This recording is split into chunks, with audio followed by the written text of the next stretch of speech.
Hi, how's it going? This is Resident of Collingwood for YouTube, and I'm here to give my character retrospective of Garth Blackwood.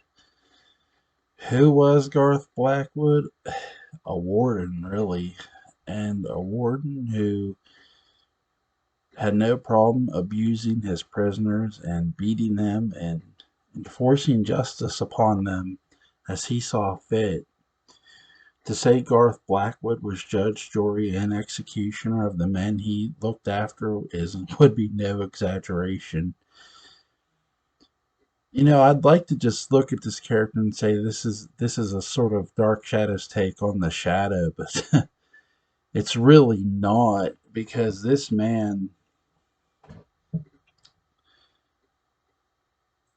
was someone who struck fear into his prisoners. This man is someone who literally abused his prisoners, and you might say maybe they deserved it, and maybe they did. We'll never know. Aristide's description of him is just mortifying, and I could sort of see Aristide's fear of him. Oh, this man beat me. He beat prisoners. It's just like, now keep in mind, do I feel sorry for Aristide? No, I'm sure Aristide did plenty to get in prison. But someone abusing someone just because they're under, just because they are your prisoner is wrong. Um, what do I think Garth Blackwood believed in? Here's where the comparison of the shadow sticks. Justice. He believed in unrelenting justice, and he believed in he believed it anybody who interfered with justice or helped with the criminals or aid the criminals deserved to be shown justice by his hand. I mean, this man was relentless. It's funny. Michael Myers is gonna be created in 1978 by the great John Carpenter and Deborah Hill. And if you look at Garth Blackwood carefully, you may see a touch of Michael Myers. Here's a man who's so relentless that when he's summoned from hell itself by Count Andreas Patofe, a warlock, not only does Garth Blackwood end up murdering Aristide, he ends up coming back for Count Andreas Patofi himself. You aided the prisoner. You attacked you aided the prisoner. And when I hear that, I go, man, this guy is just intense as hell. And it's amazing. Garth Blackwood is somebody I would not want to mess with. Is not somebody I would want being my warden, being my guard, or coming after me. And here's the thing, he doesn't look corny, he doesn't look over the top.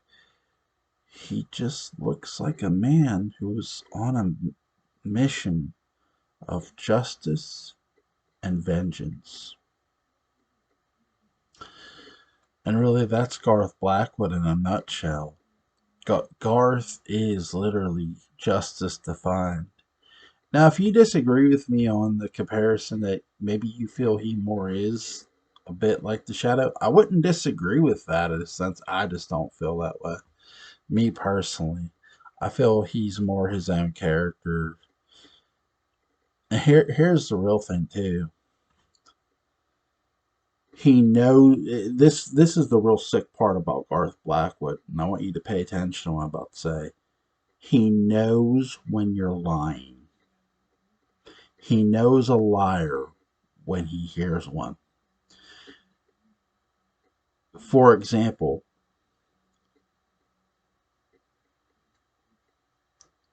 Count Patofe. He knows Count Patofe aided Aristide. So when he comes back, he's coming back to punish Count Patofe. Count wrestles around with him too. This isn't just, some craziness.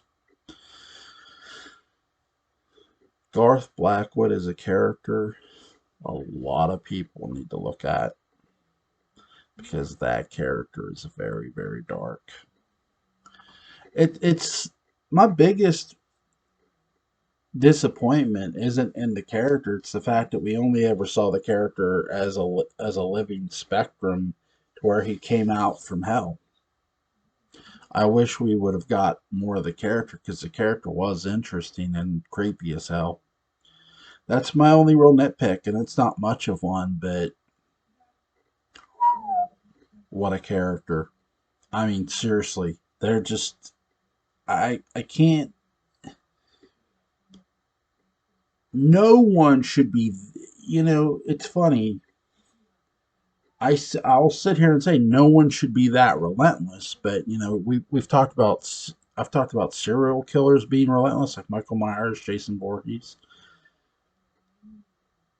Garth Blackwood's relentlessness not only matches theirs, it may very well surpass it. And that's my final, really, examination of Garth Blackwood. I hope you enjoyed this character retrospective. You folks have a great night.